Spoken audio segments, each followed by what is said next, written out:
Hey, all. Nice to see you. Mike was muted there because I figured he was kind of meandering a little bit. That was the lead attorney for the DA, as you know, doing the closing argument. I jumped on with a little bit on YouTube to talk about what I was hearing. And then I decided, well, let me just take a few minutes. Let me just go get some lunch that my husband actually had cooked this morning. I'm going to buy him a T-shirt that says "Yes, Chef" before he's leaving. And I figured I'd go grab some lunch. And of course, what do I hear is that we're going to go for a break. We're going to go for a break for 20 minutes. So rush back here, putting myself in so I can answer your questions. Because I just want to tell you a couple things that I posted, okay? Hi, everybody. Hi, Oasis Cat. Hi, Motion to Scream. Hi, Law Nerd Amber. Hi, everybody. These are going very fast. We were talking because you guys are great, right? You pick up everything. And with Michael Bryant, that one of the things that we thought before we heard from Lou Levin and before we heard from 12E but especially Lou Levin, that the weakness in the defense case, even though they don't have to prove anything, was that no one was going to talk about the prop gun, where it went, what happened to it, you know? And then they came in and they talked about the prop gun. Then the second thing that was being asked, because it was confusing, and we ended our show with it, as you recall, and I made a statement to Michael Bryant. The judge said the indictment is for two counts only. That is the assault and batteries. One's assault, one's battery, with the deadly weapon, and it had to be a firearm. It specifically says it's a firearm. So ASAP Rocky cannot be convicted unless that's a working gun, a real gun, because there was confusion. Well, what if he shot the prop gun? Because he'd still be convicted of assault and battery under the indictment. The answer is no. And then this morning, what's the first thing out of the DA mouth? And quite frankly, I was shocked. The first thing was out of the DA mouth is that you only have to find one thing. You only have to find one thing. Is it a real gun? If you find it's a prop gun, you don't convict. But if it's a real gun, that's your only finding. Once you find a real gun, he says the elements of the crime were met. That's not quite right, but that's exactly what I told you the other day. If you find it, and it's not if they find, the prosecution has to prove beyond a reasonable doubt, okay, beyond a reasonable doubt that this is a real gun. The defense has to prove nothing. The prosecution now, because it has been raised by the defense about a prop gun, has to also prove that it's not a prop gun. And doing so, you have to prove it's a real gun. That's their burden. It seemed to me the defense was burden shifting here, saying, look, the defense has to prove it. Okay, that's a real gun. So that's really what it was. And then I kind of was a little bit meandering, right? I mean, I just thought that there was a little bit, I don't know how you thought, meandering here.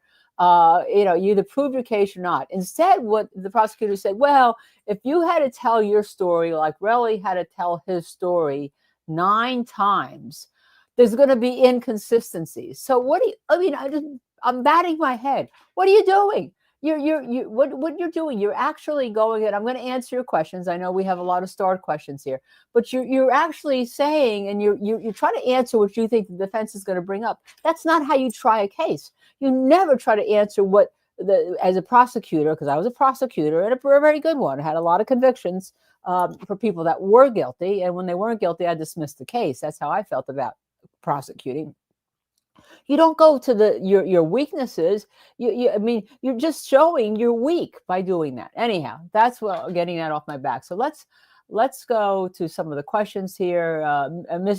Dizzy was started this morning. Missy took over. Hi, Missy. Thank you for coming back and being so great. Okay. Home Life Vegas, JSTV. I remember hearing you say that Relli said Rocky shot in self-defense on one of the shows. Do you know when he said that? Yes.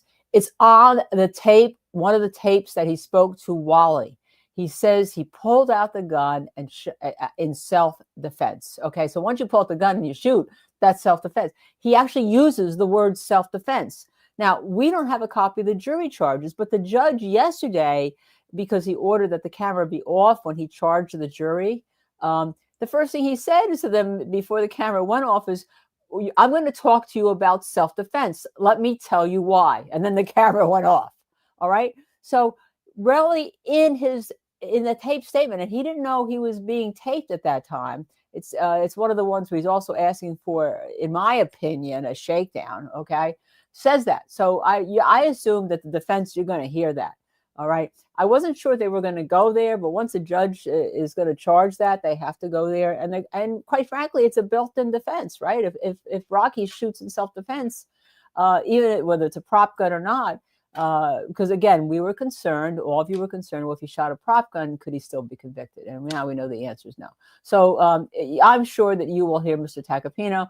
I'm sure if we go back to one of the Wally tapes, some of the testimony, Dizzy or Missy in their spare time, which they have none right now because they're out with you all the time, can find that. I'd love to have that. Maybe I'll try to look for it, but I'm also doing some other things too. But I'm sure I'm going to put you on that Home Life Vegas. See if you can find the testimony. Court TV was running it where they ran Wally's tape, and in there it said self-defense. A lot of chatters were speaking about it at the time because it was like, oh, self-defense? Relli said that? Okay, so that's why we said it. Okay, Che Lee. Let's see. The calls that the defense played were the calls that Relli denied were him. Absolutely correct. Relli said those calls were AI. To me, that is case over. If he lied about making those calls, which he did, he wanted you to believe they were AI. Now, you notice that the prosecution didn't come back with any expert that said those were AI calls, okay? I mean, if they were AI calls, you would have heard that expert. Why? Because to me, again, the call that says, look, and it's the second time he asked. He asked for 30 million once, and he asked for 30 million in cash. He said if he gets it, he will be on a beach somewhere, and the prosecution will have a hard time bringing him back, fighting him, and prosecuting this case. He says that right on the tape. But he further says, I needed to get a lawyer because to get the bag, and a bag is usually, when you're doing something illegal and you're getting paid off, they call the bag man delivering in a bag. To get the bag, I needed to get a lawyer. All right. So basically, he's saying he's trying to extort, but he's using a lawyer to try to cover up the extortion. But by the way, give me a cash, and I'm going to be on a beach somewhere. Now, if Rocky had given him any cash, right?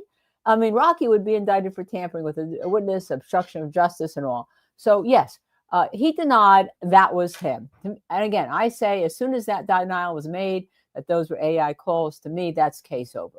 Okay, so let's go to the next question. And if I'm not answering them, just please continue. I'll try to do what I can before the prosecution goes back. Linda, no one really said Rocky shot in self-defense. Yes, again, it was on one of the Wally tapes. If I recall, there were 2 Wally phone calls. All right. Home Life Vegas again. Wouldn't really saying Rocky shot in self-defense be a simple not guilty? Trying to find that he said that because I heard you say it multiple times. Yes, to me, again, another simple guilty because not guilty. Not guilty. Not guilty. Not guilty. All right. That's like, okay. Because it doesn't matter then, even if it's a real gun, right? Even if it's a real gun, that's not then you all have to find. If they find it's a real gun and he shot in self-defense, it's still a not guilty. And that's, I'm sure, what the jury has charged, because he met force with equal force. He didn't kill anybody and all. So, yeah, so these are absolutely great questions that you're honed into. Motion to scream, WTF, granted. Question. Paulie honed in on the Paulie P. That's what Michael Bryan keeps calling him, Paulie P. Honed in on the self-defense not being valid perceived future danger. Does that mean they can only use self-defense after someone starts to kill you in California? No. He's basically saying that his perceived danger was wrong. That it wasn't that he had any perceived danger, because he was the one who called, according to the prosecution, and wanted to go after Relli. So that's what he was saying. You don't have to be killed and all, Linda, you look super cool tonight. Hope you're out for date night with hubby tonight. Actually, no. I had a meeting this morning, but I have a lot of clients that are also kind of like, they're hip, right? They don't want to see me. I mean, I have suits. Trust me, I have lawyer suits, not with those little bow ties this woman used to wear, but you know me. You've been watching me dress. So since we were going to be here all day, I thought I would then, after I got back from my meeting, kind of dress comfortably like you guys do. But I do have, and I would tell you that I do have, before I married my husband, when I met him in 1991. But in 1994, he bought me these 2 Tiffany Elsa Peretti, initials L and the K. So I did rib him this morning. I reminded him that tomorrow was a Valentine's Day, and I don't have the B yet after all these 21 years. So however, 31. Oh my God, I met him a long time ago. I was like a child. So was he. Okay. But yeah, so thank you very much. Thank you, thank you, thank you. Okay. Injurious personalities. Wait, was the state burden shifting? I believe the state was absolutely burden shifting because they said the defense didn't prove to you this. The defense didn't prove to you that. There is no burden on the defense. As a matter of fact, they did more than they had to. They anticipated there would be questions by the jury, and they answered them in case somebody believed, well, where's the prop gun? Now we know where it is. We know that Rocky had licenses for the guns in his house, license to, and he didn't have a Glock. The state has never proven he had a Glock. What are they relying on? Some magazine case that cost about $20 that Lou Levin said was him. And again, the prosecution could have gone to the gun place that Lou Levin bought those from and asked, is that all true what he said, that he, you checked out, it was easy. They could have done all that. They didn't do any of that. They didn't do any of that, even though the defense went forward and put out, what they had put out, which I think was actually good. I'm a firm believer, by the way, that the defense should always put on a case, even though they don't have to. They could have just rested after the prosecution case.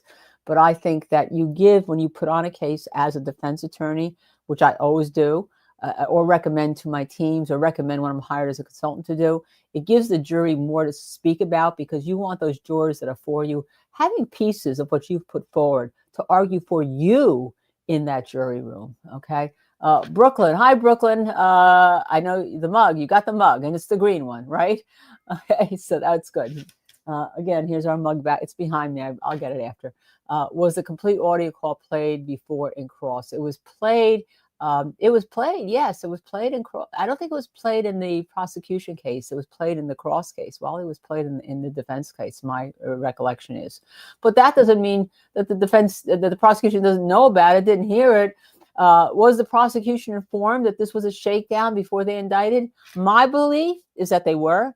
My belief is that it didn't matter to them whether they were, even if they didn't have a tape of Wally, because why wouldn't you? Why wouldn't you, if you're a defense attorney, inform the prosecutors that? But we hope, if it's not guilty, and even if it's guilty, we hope we have submitted a request to have Mr. Tacopina come on the show.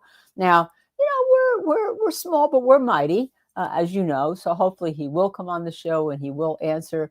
I did, before there was a gag order imposed, because I was on a panel where Richard Gabriel, my jury consultant, and his jury consultant right now for Rocky, was there in New York City, and there was no gag order. And I said to Mr. Gabriel, Richard, would you please come on our show, Justice Served TV, after the Rocky ASAP trial, and talk about jury selection there?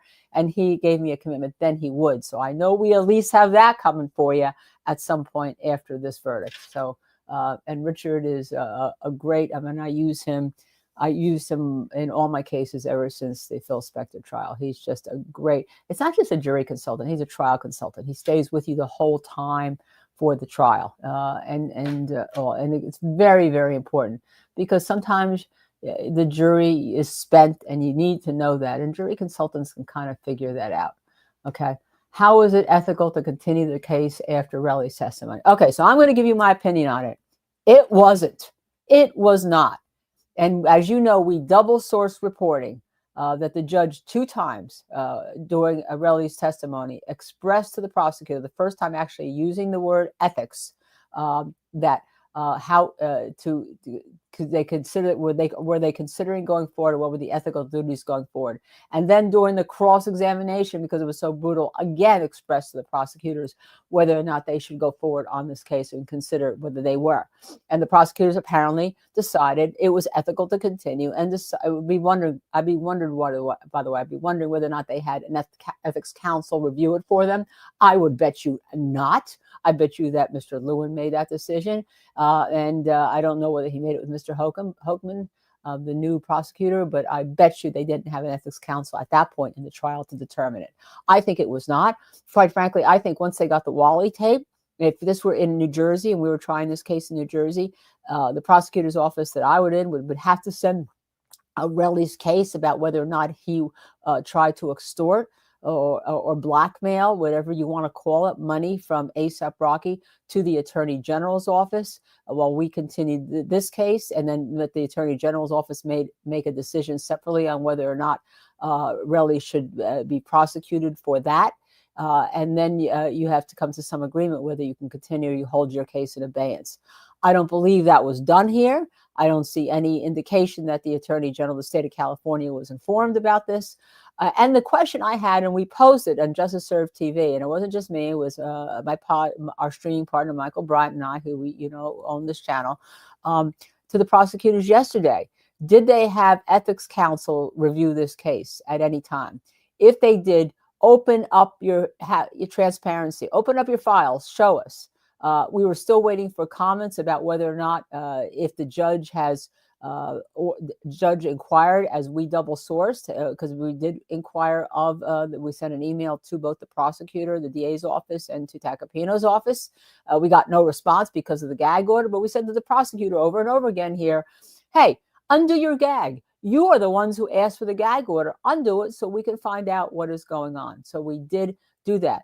Also, there was an incredible piece that we tweeted out from our Justice Served TV X account, formerly Twitter, and then you can find that Justice Served TV is our handle, from the National Enquirer. I remember when they used to talk about aliens and like seven-headed babies, but they now had a piece that was very well sourced from lawyers in Los Angeles about the ethical duty and ethics of one of the prosecutors involved. They specifically mentioned John Lewin in this story. It was a very interesting article, and we also asked the DA's office if they had any response to that. And of course, we have not gotten an answer to that. So that's my belief. Now, others may have other beliefs, but that's what I would do, having been a prosecutor in New Jersey. And maybe in New Jersey, we have some of the highest ethical duties and ethical standards.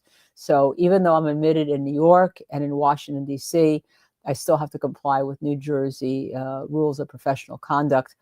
And I try to do that since they're so strict that if I don't run afoul of New Jersey rules of professional conduct, I don't run afoul of any rules of professional conduct. And so far, I've also been admitted pro hoc vice in, let's see, Tennessee, Florida, Massachusetts, Connecticut, California. I know I'm missing, one or two. But you have to do that. You have to show you have no disciplinary actions against you and all, again, in the states that you are actually admitted, which are the three locations that I have mentioned to you. Plus, all the federal courts on the New Jersey District Court, federal courts in New York, and the U.S. Supreme Court. So that's my ethics, okay? So I believe that this case should have been discontinued based on that. But, it wasn't, and we'll see where it is. Thank you, Missy. Thank you. Yeah, I am dressed down because I'm going to be sitting with you all day. And, I have to tell you that I have such great clients. They know I'm doing this because I haven't been like on top of their cases right now, but my partners have been.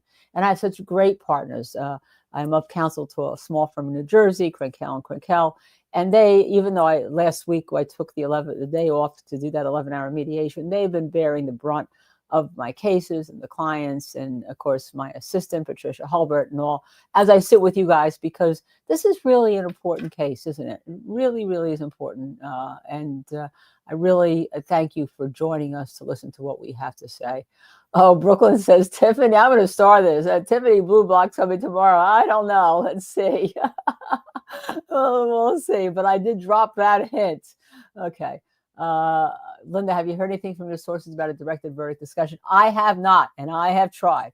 As I said, it's a big world out there who's following this case, and there's a lot of people out there. There's a lot of people in the courtroom. There's a lot of people who work for LA. There's a lot of people going up and down the elevators. If you go up to the elevator, down the elevators at 9th floor, there's a lot of talk all the time. I mean, you could hear a lot of things, and I have not been able to find out what the judge has done on that. I'll continue to try, though, because I'm interested to know, because it had to be made in some way, whether it was made in chambers or it was, it was going to be held to after the jury was deliberating or the jury verdict. I don't know. Okay, so let's see. Let's see where it is. But I know it has to be made because, as a good attorney, if you're going to preserve non-constitutional appeal issues, you have to make a motion for a directed verdict on the record. It's a stupid rule. It's really stupid. It should just be, hey, you don't have to do that. I mean, if you have reasons to appeal, you should appeal. But it's in every single jurisdiction. So, that's where we are. Hajar Logan, I hope I'm pronouncing that right. I am really grateful for this podcast. Thank you.